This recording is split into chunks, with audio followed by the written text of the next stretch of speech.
Hello, আসসালামু আলাইকুম। আমি ডাক্তার মঞ্জুরুল হক। আজকে একটি গুরুত্বপূর্ণ বিষয়ে কথা বলব। বর্তমানে আমাদের দেশে স্ক্যাবিস রোগটি কিন্তু খুব ভয়াবহ আকার ধারণ করেছে। মোটামুটি ঘরে, ঘরে সবার আছে। এই রোগের ট্রিটমেন্ট জানা থেকে ইম্পোর্টেন্ট হচ্ছে কোন ভুলের কারণে এই রোগটি ভালো হবে না কখন। সে ভুলগুলো নিয়ে আপনি একটু কথা বলার চেষ্টা করছি। ১ নাম্বার ভুলটা হচ্ছে যে আপনাকে ডাক্তার সাহেব যে ওষুধটা দিয়েছেন, সেটা যেভাবে লাগাতে বলেছেন, যে কয়দিন লাগাতে বলেছেন, যে সিস্টেম করে বা যে প্রসেসে লাগাতে বলেছেন এটা আপনি পুরোপুরি ফলো করছেন না। আপনি শরীরের কোথাও লাগাচ্ছেন, কোথাও লাগাচ্ছেন না।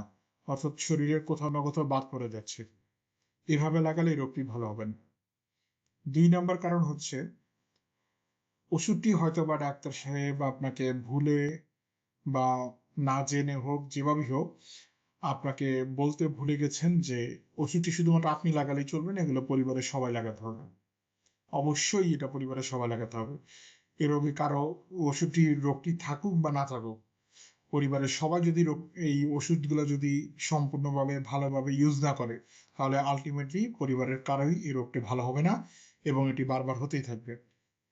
৩ নম্বর যে ভুলটি হচ্ছে, শুধু ওষুধ লাগালে হবে না, এর পাশাপাশি আপনাদের ব্যবহৃত জামা কাপড়, বিছানাপত্র, বালিশের কাপড়, গামছা এগুলো যদি ঠিকভাবে গরম পানিতে ভালোভাবে পরিষ্কার না করা হয় এবং প্রয়োজনে যদি ভালোভাবে ইস্ত্রি করা বা আয়রন না করা হয়, তাহলে রোগের জীবাণুগুলো ভালোভাবে মারা যায় না এবং আলটিমেটলি এই রোগটি ভালো হয় না।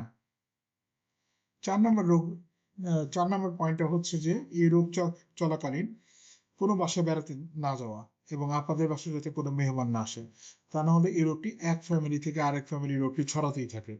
আল্টিমেটলি রোগটি ভালো হয় না। তাই আশা করি আপনারা সবাই বুঝতে পেরেছেন যে স্ক্যাবিস রোগটি ভালো না হওয়ার কারণে কোন কারণগুলো দায়ী। তাহলে এই না এই কারণগুলো যদি আমরা সলভ করতে পারি, ঠিকভাবে সঠিক পরামর্শ অনুযায়ী চলতে পারি, তাহলে আশা করি ইনশাল্লাহ এই রোগটি থেকে আমরা সবাই সুস্থ থাকতে পারবো। তাহলে সবাই ভালো থাকবেন, সুস্থ থাকবেন সেই কামনায় আজকের মতো এখানেই বিদায় নিচ্ছি। আসসালামু আলাইকুম।